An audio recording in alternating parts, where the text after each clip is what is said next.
Gentleman from Fairfax, Mr. Plum, speak on this issue? Or? Speaking on the proposed rules changes, Mr. Speaker. Gentleman has the floor. Mr. Speaker, ladies and gentlemen of the House, we seem sometimes to have selective memories when we talk on the floor about what may not have happened in the past.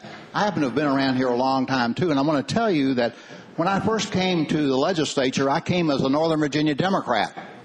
Well, I will tell you that's almost as bad as coming as a Republican back in those days. My best friends were Valley Republican, moderate Republicans like Pete Geeson, my friend Jim Dillard. We hung out together because we suffered the same kind of fate at rules sometimes that didn't work most effectively for the process. Mr. Speaker, ladies and gentlemen of the House, there were rules that did not work to the advantage of the people of the Commonwealth. I can remember one bill I introduced where I chased the chairman of the subcommittee around for some period of time before I caught up with him and asked, when was our bill going to be heard? And he said, what bill is that? And I showed him a copy of it. He took the bill, folded, put it in his inside pocket, and someone explained to me later, son, you just got a pocket veto. Never heard from the bill. I'll also tell you that the most important bill I introduced back in 1978 related to mental health insurance went to a subcommittee, was heard, summarily killed by those people who seemed to be more interested in the insurance company provisions than in mental health of local citizens. I pleaded to the then chair of the Corporation Insurance and Banking Committee, the then gentleman from Henry, Mr. Philpott, who went on later to become Speaker.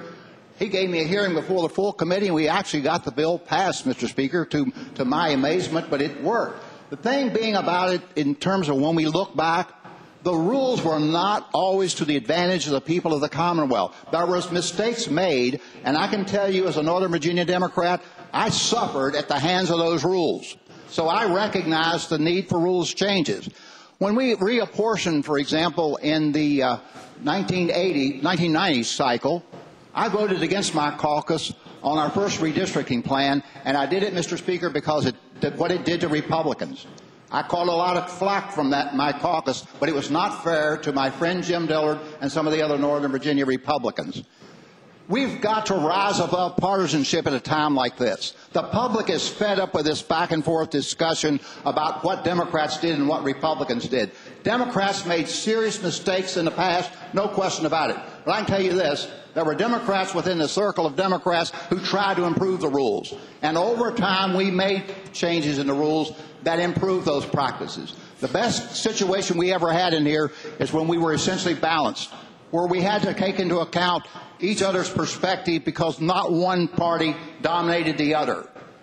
And if you want to look back and say things were not right in the past and we want to make things right now, here is your opportunity today to rise above partisanship and ask yourself, do the people of Virginia want a circumstance where a bill can be reported to the floor for a vote simply to embarrass the minority? Now, we can talk all we want to about how, well, this is a process that will allow us to consider these bills, et cetera, et cetera. The purpose of that rule is not to expedite the business of the Commonwealth. The purpose of that rule is to cause embarrassment to members on the floor who vote. And people voted in opposition to the bill last year in opposition to the rule. The Rules Committee doesn't hold hearings and decide these bills are so important they ought to come to the floor.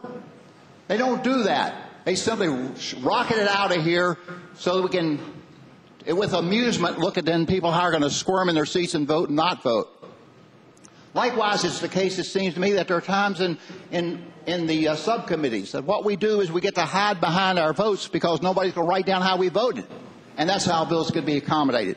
Mr. Speaker, ladies and gentlemen of the House, it is the case that in our history we have made mistakes, but it's time to correct those. It's time to get our rules strong in the best interest of the people of the Commonwealth. Let's set aside the partisanship today. Let's vote as legislators who want to improve the way the business of the people of the Commonwealth is conducted. I ask you, please, to pass these rules changes. Thank you, Mr. Speaker.